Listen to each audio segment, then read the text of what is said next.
I like running businesses in a way where I'd rather fail at something I love than succeed at something I hate. And we ran this process too in a way where like there's many points where it could have fallen through. And then if it had fallen through at that point, it would have still felt like success because of how we did it.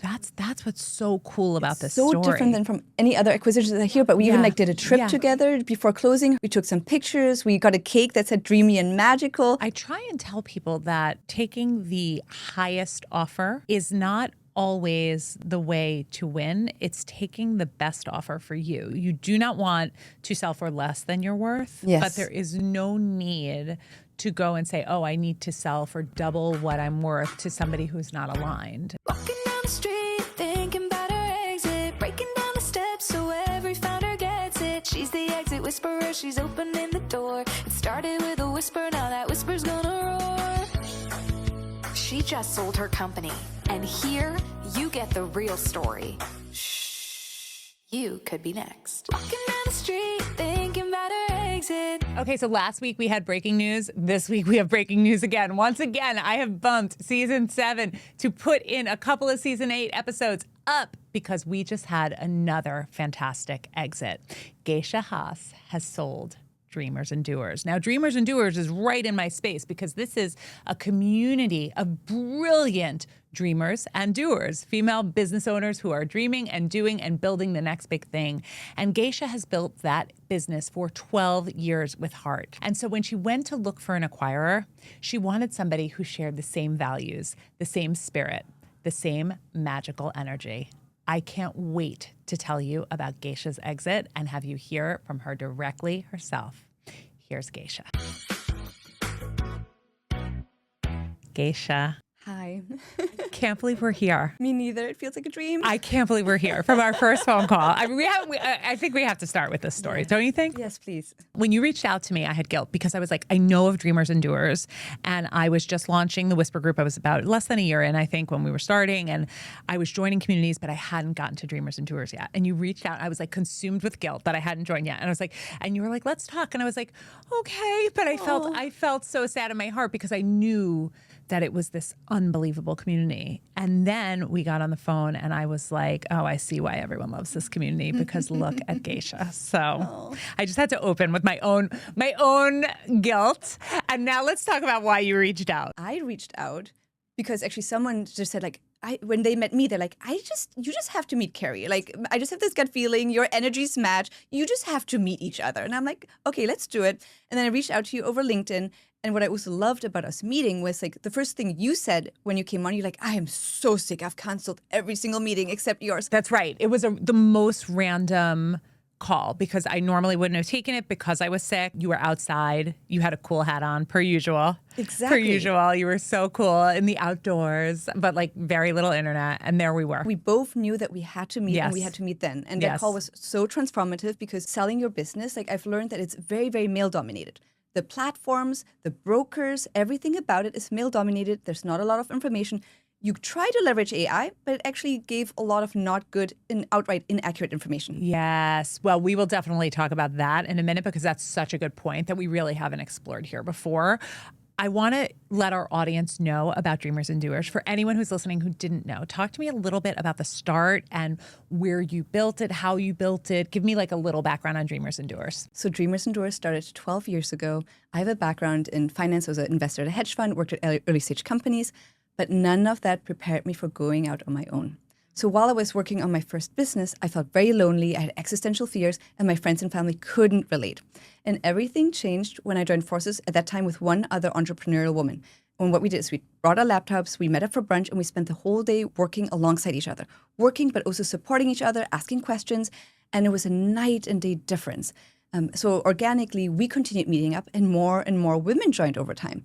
And it was funny because sometimes someone would come up and be like, this should be your business. And I was actually the one who said like, no, this is a community that isn't a business. Because community businesses at the time weren't a thing. Right. And then a year into building this on the side, it was like my kryptonite, the one thing I couldn't stop working on. And had taken off so much, and seeing the impact, I decided I had to go all in without knowing what it could be. But when you just have that feeling like, I can't not do this, and that's how it started. But also because I did this because I wanted it to exist so badly, I did things very differently because we got a lot of unsolicited sometimes advice, raise, build your own platform. And we did explore it a little bit, but then I kept coming back to like, no, I want to do this my way. I want to do this differently. And it was very painful at times because people doubt you, people question you. But I'm so glad I stuck with it because leveraging existing technology, not raising, monetizing early, I think is what's gotten us to where we are today. And for example, we don't invest in marketing, but instead really invest in the experience. So TLDR, what are we? We're a highly curated community of extraordinary women entrepreneurs, and we also have a PR hype machine. So one part is this community of really values-driven women who care about building amazing businesses, but also amazing lives. So they care about both. As well as PR, because we believe that we can create systemic change by making PR more accessible and creating that proof for women entrepreneurs. Ah, so it was like, there's community, but there's also that value add of the huge PR piece. Yes. So that makes it inherently valuable. I always think community has the best ROI of all in so many ways because like, what you get from connecting with other people and learning and growing and all those things. But the PR really does also add to that. It makes it really sticky, I feel like. Yeah, it's huge. Oh, that's fabulous. Okay. So I loved what you said. I loved what you said about ignoring some of the noise, not raising, focusing on like building this business to be profitable, focusing on building it to be a good community and focusing on the product. But you did it for 12 years. Yes. At what point do you start to think like, okay, maybe I want to think about some form of exit? What was funny, first of all, even like taking a step back, is like when you start out and then people would always ask me, how is that little project going? What else are you working on? And then over time, finally, gradually, like you obviously are profitable, you get, have a few team members and people start paying attention. And what was interesting, like 4 years ago was the first time that we got acquisition offers. And even though I didn't do things for the external validation, right. it sometimes it does feel good. That's right. And you also built community before community was hot. Exactly. Long before. Yeah. Now it's like super hot. Now it's super hot. But at that time, it definitely wasn't. Yes. And you heard the story of why I started. I didn't start it off like, what can I build that I can sell? That was not my story, right? It was like, I need this. This needs to exist. This is really hard to build, but I believe in it so much, I'm going to do it despite all this hard stuff. Yes. And then, so 4 years ago, we had our first offers, and it was strange. I couldn't even, like logically, I'm like, I think I should consider this, but emotionally, there was just this blockage. I couldn't consider it further. Yeah. Then what happened exactly 7 months on this day? Tomorrow is when we're closing. So it wasn't planned, but exactly 7 months on the day is when I reached out to one of our members. So my husband and I just started to try for a third baby. And I was like, well, if this happens, because at that point I'm like, could it happen immediately? I don't know. But would I consider selling? And I'm like, maybe, but it would have to really be the right person. That's right. And then I made a list, and then there was just one person that really stood out. Her name is Cristina Salerno, and she's been a member for more than 10 years, literally nearly since day one. And she supported us operationally for 5 and essentially hired every single person. Her company is called Magical Teams. And I mentioned that because if you know nothing about her, you just hear the name Magical Teams and Dreamers and Doers. It's just a line. No, I totally get that. And you, even just like Magical Teams and like thinking of something you would build and thinking of something that somebody who names their company Magical Teams would build. And I see it. Exactly. I see it. Okay. So she's in your head. Yeah. So she's in my head. And she's over the years always just been like all in because she supports individuals on companies on operations and everything, but I'm like one of the few people she's like personally still support. Yes. And I'm just like, she'd just be all in because she cared so much about Dreamers and Doers. So then I have this conversation and I'm like, just very casually, because I'm like, I know these things take time. I don't even know if I want to sell. And she literally asked like, would you sell if you don't have a baby? And I was like, no, immediately, like not a question, no. And she's like, okay, let me think about this. Like she was like so shocked that I came to her with this. Like it hadn't crossed her mind to buy a business and Dreamers and Doers. And then what happened was like just the floodgates opened. Like we went back and forth on voice messages. And I don't think people talk about this a lot, but like it's so personal, buying and selling a business. Like you talk about your financial situation, your dreams, your fears, your upbringing. Fully exposed in every way when you have these conversations. So it's so important to be with someone who's aligned, and especially the way that you did that, to have that initial conversation, then the conversations continue sort of organically. A lot of times that can lead to a much better result than were you to list this community for sale and my be gosh. like, no. Yes. When you were going through that part, or when you were like daydreaming, right, Yes. that this could be it, were you concerned about funding and her ability to fund it, or did you feel like it would be able to be financed relatively easily? I didn't quite know yet. What I knew I was willing to do from the start is have a portion and a significant portion be seller financed. Mm-hmm.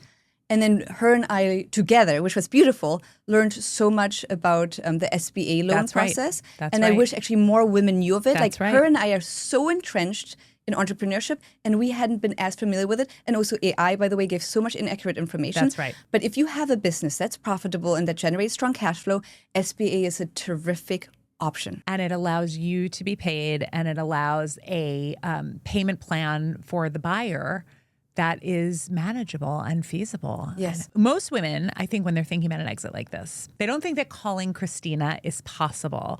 They think Christina could never afford this, so I just need to go list for sale. But there are many, many ways when you're Yes. building a profitable business that you can transfer a business to somebody else and come up with great financing to make it work. Yes, and both for buyers and sellers. So someone who's in a corporate job or in general, like you can buy a business this way. Or if you're growing and you're Yes. looking at ways to grow, and potentially buying other businesses can be fantastic too. Okay, so the conversations start to turn serious. Yes, so we could just go so deep. Like we couldn't stop ourselves, and we just enjoyed it so much too. It was really magical. And we'd go back and forth, and the months went by gradually, and I wasn't pregnant. Yeah. And I would always say, like, let's gently attach to this, but not fully. And I was still figuring it out. And I think I needed what ended up, the whole process took 7 months, but it took several months for me to be a yes. And then I had an initial yes. I was like, I think I'm like. And a yes without the guarantee of being Yes. pregnant. Yes. That's part Exactly. of it too. It's like you didn't know, and you had to come to terms with, maybe I would sell this if I Yes. wasn't having my third baby. That's exactly right. Yeah.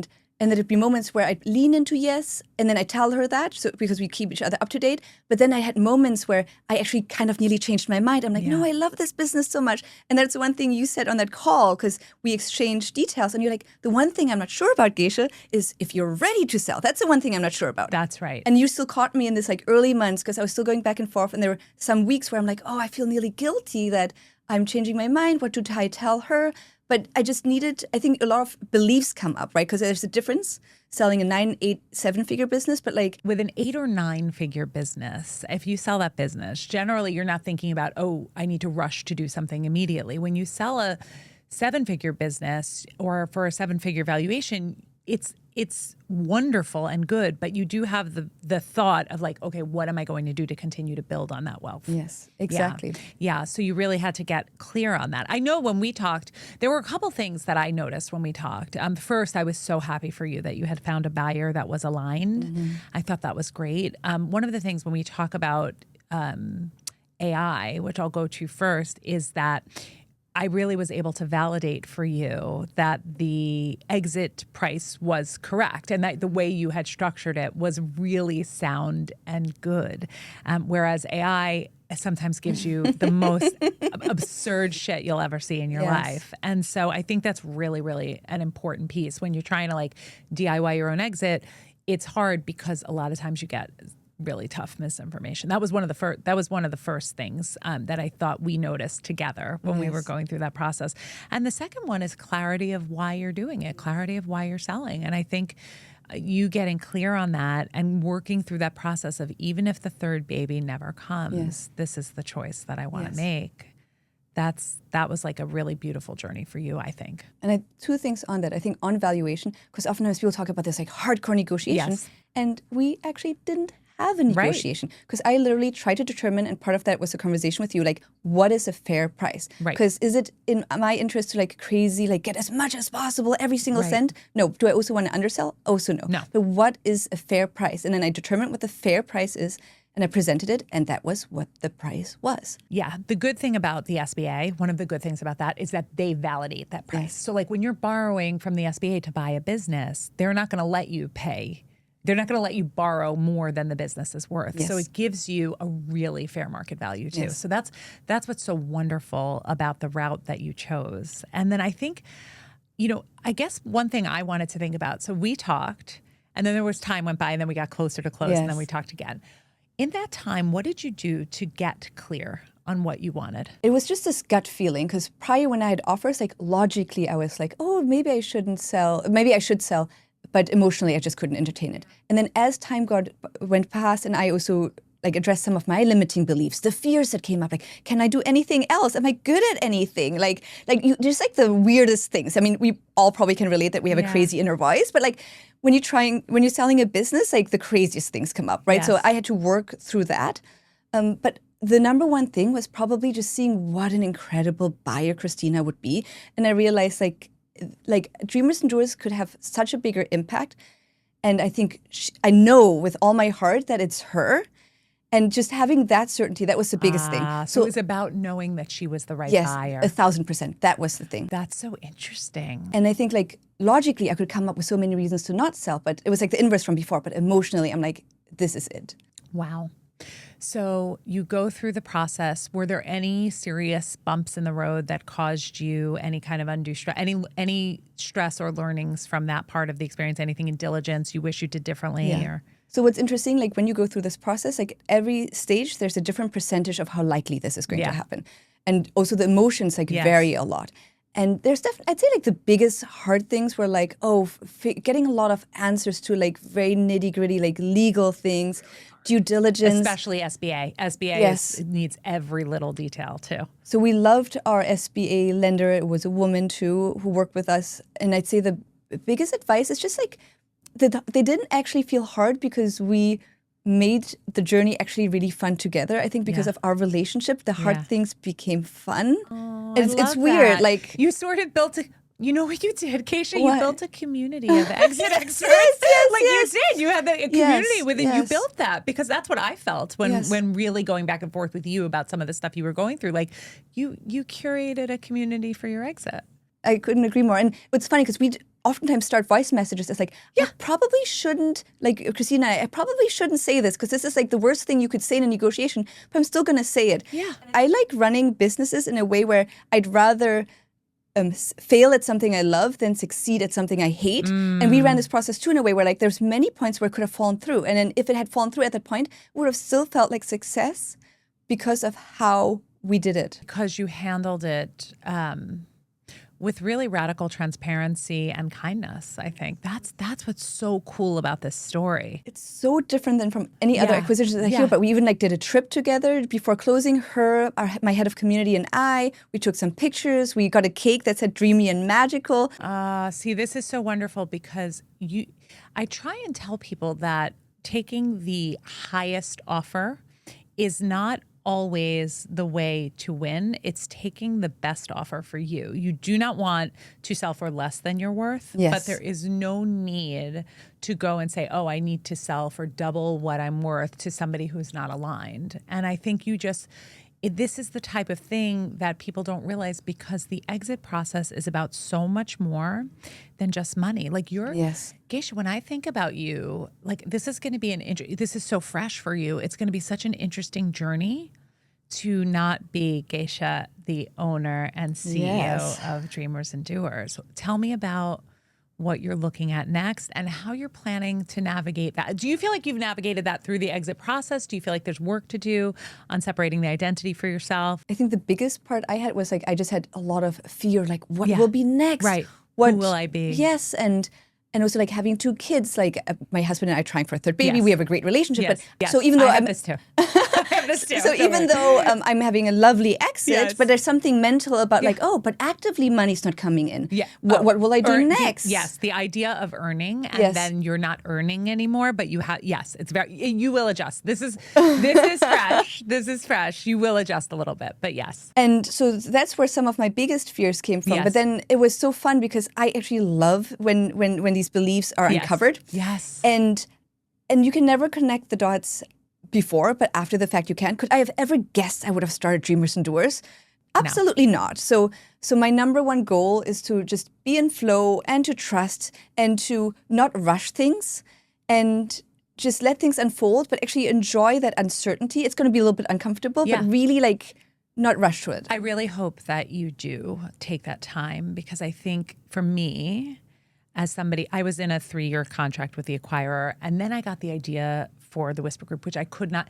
It was like this whisper that turned into a roar, right? It was like I have to do this, and I jumped right away. And listen, I'm glad I did, but man, like some rest and some flow, allowing yourself to get into a space where like what's next can sort of come to you, and you can take the time. It's uncomfortable, but it is so needed. So I'm looking forward to doing that. Will you be transitioning with Dreamers and Doers? How will that role look? I was about to say that. Yeah. So that's why I was also so excited because, I mean, first of all, I trust Christina, and that's why it's like beautiful where like, I even tell her many times, like, if you go in a completely different direction, like, because I trust her values and I know her so well, I'm like, I just trust you. Yep. And sometimes we might not actually do something the same way, but that's what I want. Like, why would I sell if she do it exactly the same way as me, right? Yes.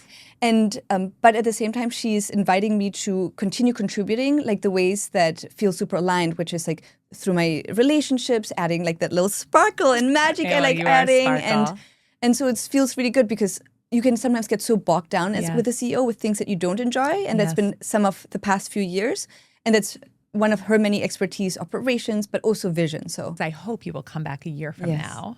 I hope you will, and we will talk about a year post-exit, post-perspective, where you're at. I would love for you to ask yourself a question, the future you, a year from now. What do you want to know from her about what happened and how it all went down? I would love to know, like, 2 things. So I would love to know, like, what would she tell me right now to make the most out of this experience? And I'd love to know what was like something that I find in this process. I've learned about so many things about myself that I didn't even know existed. So I'd be so curious to know, what have you discovered about yourself, about me, that I didn't even know existed? Yeah. And how can I nurture it a lot starting today? That is absolutely beautiful. And I just want to close by saying, I'm so grateful to you for so many reasons. Like, we had one phone call where we were able to exchange ideas, and then I was able to hopefully help you a little bit. And then I came to you and said, like, listen, I don't know what you think. Like, I have this product that's like based off of that kind of experience. Yes. I want to share it with you and let you know what I want to know what you think. And the next minute, I had a fabulous 9-minute voice note, which I can only imagine you had as you were going through the sale process, of like every wonderful piece of feedback, and just so thoughtful and generous and giving. And I can completely see why people flocked to Dreamers and Doers. And I am so confident that they will continue to do so, because you didn't sell to a financial acquirer, because you sold to one that you felt was magical, literally in the name. Literally, and so it's to me, that rings so deeply true. And I just want to end by saying how grateful I am to you for your generous spirit, for coming on right after your exit and just being a part of my world. I'm so grateful to you. I could not imagine a more special day to spend the last day that I'm still the owner and CEO of Dreamers and Doers. And I can't also emphasize enough how much that conversation with you like transformed me. You asked like, what were the things that led me to more certainty? And that conversation with you was a huge part, a huge part. Just talking to someone who's been through it and also has a sense of like how this works, like it contributed massively. So thank you for doing what you're doing. And in terms of Dreamers and Doers, like it has changed my life. Like the women in the community, the way we've set it up, and having seen it change so many lives, like that's why I couldn't just sell it to anyone. And I can't wait to see even more individuals get to benefit so much from the magic that is Dreamers and Doers. Fantastic. Thank you so much, Gesche, for coming on the show. Thank you. Okay, so you heard me talking about that product that I sent to Gesche that she gave me 9-minute feedback on, which was amazing. That product is actually called the Exit Whisperer. If you have an active deal, if you have an LOI, if you have an interested buyer and you want to explore that, our exited female founders, specifically ones that are in your space, in your vertical, are here to help you work through that. It's the new Exit Whisperer product, courtesy of the Whisper Group, and I couldn't be prouder to have helped Gesche through her experience.